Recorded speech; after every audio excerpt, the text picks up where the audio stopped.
y empezó a gritarme, como muy enojado y ya dirigiéndose directamente a mí. O dije, no le entiendo, pues, o sea, ¿acaso ¿no? ¿Te acuerdas de tu primer choque cultural cuando saliste por primera vez, digamos, de tu mundo ordinario, ¿no? Donde uno crece, ya tienes tus raíces y de repente llegas a otro país o puede incluso ser otra ciudad, otra región y algo dices, wow, me choca, no sé si en el sentido positivo o negativo. Pues mira, yo empecé a viajar como a los 19 años más o menos, pero yo no tenía una historia de una familia viajera. Nosotros íbamos a la playita, mi papá nos llevaba a Acapulco, le encantaba a él, y íbamos también a Michoacán porque mi mamá es de allá, pero yo no conocía más allá del mundo que a través de los libros, la lectura y unas revistas que mi mamá coleccionaba de Nat Geo. Y uno de mis juegos favoritos, y de México desconocido, uno de mis juegos favoritos era que yo recortaba las revistas,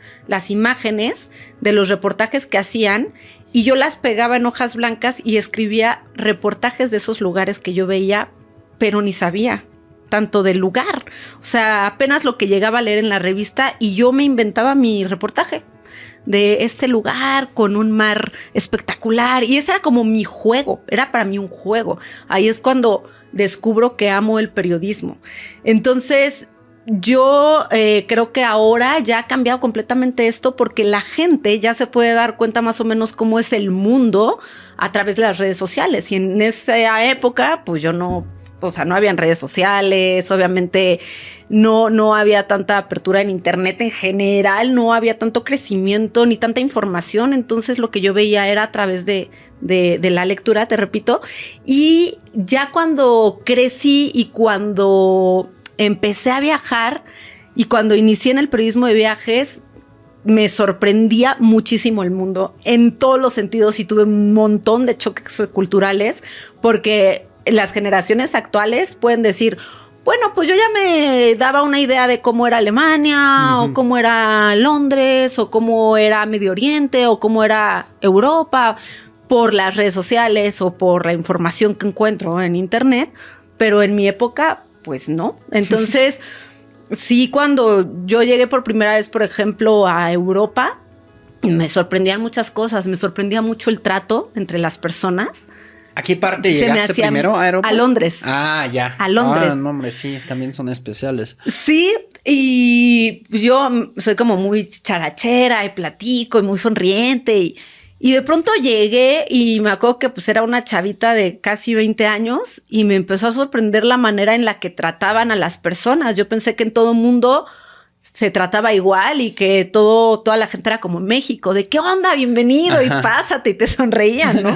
Entonces yo me acuerdo muy bien que, pues primero cuando llegué al aeropuerto y me subí a estos autos que tienen al piloto, bueno, que tienen como del otro lado, del lado derecho el manubrio. Sí. Fue como, órale, ¿no? Qué raro, los carros, sí. Qué distintos y todo me asombraba y cuando llegué al hotel me di cuenta que pues la gente me trataba como, pues, chido, adelante, muy serios.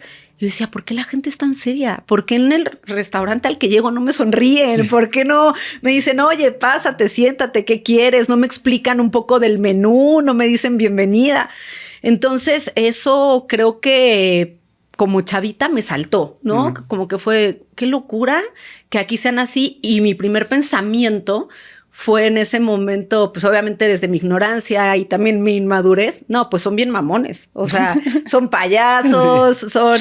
Y ya después me di cuenta que no tenía absolutamente nada que ver con eso. Eso leo mucho también luego de como gente que nos ve desde Europa y que tal vez la primera vez está ahí, ¿no? De como que justamente les cuesta eso, la interacción primero y de como sentir tal vez ese, como primero obviamente se siente tal vez como un poco como rechazo, ¿no? De oye, ¿qué onda? ¿No? Sí, y la verdad es que si tú vas con complejos o sintiéndote o no sé, hay mucha gente que de pronto toma muchas cosas personales, sí te sientes mal, piensas que te están discriminando y hay una gran diferencia entre la manera en la que la gente interactúa contigo a la discriminación, que esa también la he vivido. Claro. Y ya cuando la viví dije, no, es que esto es discriminación y esto es un trato normal que ellos tienen, pues porque así es su interacción social, punto, ¿no? Por ejemplo, ¿has estado en Alemania alguna vez? Sí. Sí. ¿Te diste cuenta algo en el transporte público, por ejemplo? En el transporte público de Alemania me pasó un tema de discriminación. ¿Ah, sí? Sí. ¿Qué pasó? Fíjate que iba en el metro. Ajá. Y bueno, estábamos como trasladándonos, no me acuerdo la verdad de qué estación a qué estación y de qué punto a qué punto, pero ya llevábamos de trayecto como 10 minutos, haz de cuenta. Y yo sentía una mirada muy fuerte de un señor.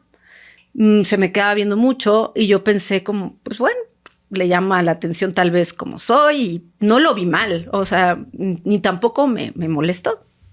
Pero en eso ya era su mirada como mucho más insistente y empezó a decir cosas en alemán que yo no entendí, pero como muy enojado y ya dirigiéndose directamente a mí. Uh-huh. Y yo pensé que estaba alucinando. Entonces iba con mi esposo y le dije, oye, ¿estoy alucinando? Me está diciendo algo. Y me dijo, no, sí. O sea, sí te está diciendo algo, pero ni le entiendo, no sé qué. Pero él estaba muy molesto, ¿no? Entonces ya nos íbamos a bajar en la siguiente estación y me seguía diciendo cosas y ya en eso como que nos bajamos y empezó a gritarme, ya así como y a señalarme. Entonces, como dije, no le entiendo, pues por si acaso chingue su madre, ¿no? Entonces lo volteé a ver y le empecé a decir como cosas también, ¿no? Pues sí, usted también, y vayas a la fregada y no sé qué. Y empezó a hacer una señal como de que olía feo.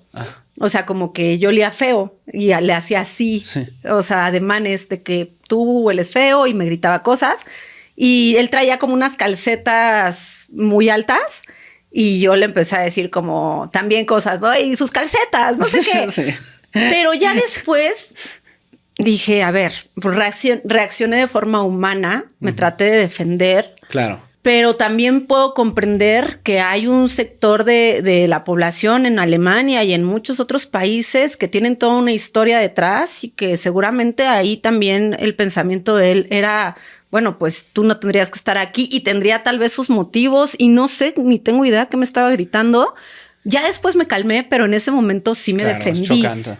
Sí, o sea, me molestó porque no entendía lo que me decía y ya cuando me empezó a decir que olía feo dije... Como... Son tus calcetines, pendejo. Ay, son tus calcetines, güey, no te has dado cuenta. Pero bueno, al final del día son cosas que pasan y es, creo, pues, híjole, por ahí dicen, ¿no? Que la discriminación no se justifica en ningún nivel. Claro. Pero yo trato de ser comprensiva con la historia, incluso de vida de las personas, porque no puedo, o sea, yo no regresé a México diciendo toda la gente en Alemania discrimina y tiene un problema actitudinal, ¿no? O de trato con el turista. Pensé en, así como en cualquier otro país, así como en México, te puedes encontrar a alguien que tenga problemas mentales o que esté enojado con la vida y que tenga su historia también de vida y que pues se encuentre contigo y te ataque, ¿no? Hay que desearlo mucha luz, ¿no? Como dice una amiga. Exacto, y yo, señor, mucha luz, donde quiera que esté, le mando luz y bendiciones. No, sí. Pero justamente es súper curioso que mencionas eso porque tú mencionaste un detalle de que yo lo he visto mucho en redes sociales que de gente allá, sobre todo, o sea, latinos allá, que no saben qué onda. Que son muy mirones los alemanes. Hay muchos videos virales de como de alemanes en el metro, así, ¿sabes? Como de, que te están viendo, ¿no? Como más de lo que aquí, o sea, aquí no miras a nadie, o sea, igual como se cruzan miradas, tal vez como se saluda incluso, ¿no? Si lo conoces, no lo conoces, no importa. Como reconocer que estás ahí, ¿no? Y ya cada quien a su bola, pues, ¿no? Cada quien a su celular, su libro, lo que traigas, pues, ¿no? Y ahí como que son muy mirones, pero sí, obviamente por incomodar cuando ya se supera como un tiempo y aparte gritar. Bueno, también hay loquitos del tiempo, loquitos del centro ahí, ¿no? Como... Sí debe haber. Fíjate que también ahora estuve en China y la gente te ve mucho también, pero es como tal vez sentí las miradas de los chinos diferentes a las del señor, obviamente. Claro. Pero ellos más bien son muy curiosos de los rasgos occidentales. Yeah. Entonces les llama la atención Por ejemplo, en las calles incluso te piden fotos. A mí nada más me pidieron una vez, pero íbamos con una chava güerita y y muy guapa ella, y le pidieron un montón de fotos los chinos. Era como, wow, estás increíble, porque les llama mucho la atención los rasgos de que tengas los ojos abiertos, o sea, que los rasgos sean diferentes. Y si bien los chinos hacen mucho turismo en el mundo, no hay tampoco muchísimos chinos que hayan igual salido, o muchos también hacen turismo muy local. O sea, en China el turismo es principalmente nacional. Entonces, sí, obviamente por redes sociales pueden ver ciertas cosas, pero el contenido que ellos consumen es muy de China. Pues allá no hay redes sociales como acá, Instagram. O sea, ellos tienen sus propias redes sociales. Su propio WhatsApp, su propio Face, su propio YouTube. Su WeChat, todo. Entonces, ellos consumen su contenido y el hecho de ver rasgos físicos tan diversos les llama la atención. Claro. Y sí me di cuenta y me veían un montón, mucho, y en el transporte público y en todos lados. Y cuando grababa, los chinos están muy chistosos porque tengo una colección que voy a sacar de videos. ¿Quién sabe qué onda? Pero les llama mucho la atención que estés grabando, pero se acercan a la pantalla y se quedan viéndola. En serio, está muy cagado. O sea, yo me estaba grabando y de pronto se acercaban y así, se ponían atrás y se empezaban a reír y yo... ¿Qué onda? ¿No? Y ahí se quedaban. Y hay otros que sonreían, o hay otros que ahí, por ejemplo, tengo el de un señor que pronto yo estaba grabando y llegó, pero no en mala onda, tú hasta sientes la vibra. Sí. Como que le llamó la atención la cámara, se quedó viendo y ahí se quedó parado.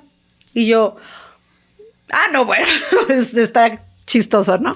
Pero sí, en todas las culturas hay este tipo de cosas, pues raras de pronto. Empezaste súper temprano a viajar a los 19 dijiste. Empecé a viajar como periodista de viajes. Ok.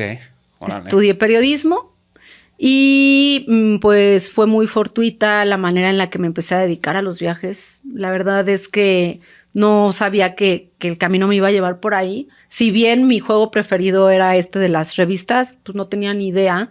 Yo llegué a un programa de radio de viajes y empecé a trabajar ahí como telefonista, porque pues aunque estaba estudiando la carrera de periodismo, todavía no me definía a qué fuente me iba a dedicar del periodismo. Y en mi escuela siempre nos decían que si te querías dedicar al periodismo tenías que dedicarte a la fuente de política, economía, cultura, deportes, o pues si no, no eras como periodista, ¿no? Y yo no sabía que existía la fuente del periodismo de viajes y turismo, y que un periodista podía hacer un trabajo formal y desarrollarse a nivel profesional como periodista viajando. Entonces, cuando yo llego a este programa de radio de viajes, me dicen los productores, bueno, pues tú vas a contestar el teléfono en la cabina porque llegan varias llamadas de personas que ganan estancias en hoteles, porque los titulares del programa hacían dinámicas en las que regalaban estancias a hoteles, ¿no? En hoteles. Entonces era como, marca y responde esta pregunta de cuántos estados hay en tal lugar, ¿no? Entonces la gente marcaba. Yo contestaba y pasaba la llamada a la cabina, la gente participaba y ya después yo les tomaba sus datos de quién ganó quién ganó la estancia en el hotel y así. Y de pronto se me abrió un mundo que no conocía y dije, qué increíble que estos señores que están aquí sentados hagan periodismo de viajes. Y me les acerqué y les dije, oigan, me gustaría participar, pero como periodista, como reportera. Y me preguntó el titular, oye, ¿y a dónde has viajado? Y yo, Acapulco. Y yo, pues no, pues sí, Acapulco, pero me dijo, mira, pues un periodista de viajes viaja y hace reportajes y pues si no has viajado tienes que empezar a viajar eventualmente, pero no te preocupes mientras puedes dar el clima. Y yo, pues sí, voy a dar el clima. Entonces, entonces empecé a dar el clima. Llega un huracán por el Caribe. Y además ni creas que era en tele, era en radio, en AM. Y ya es justo, ¿no? Era como de huracán se aproxima, ¿sabes? Pero yo estaba bien contenta dando el clima.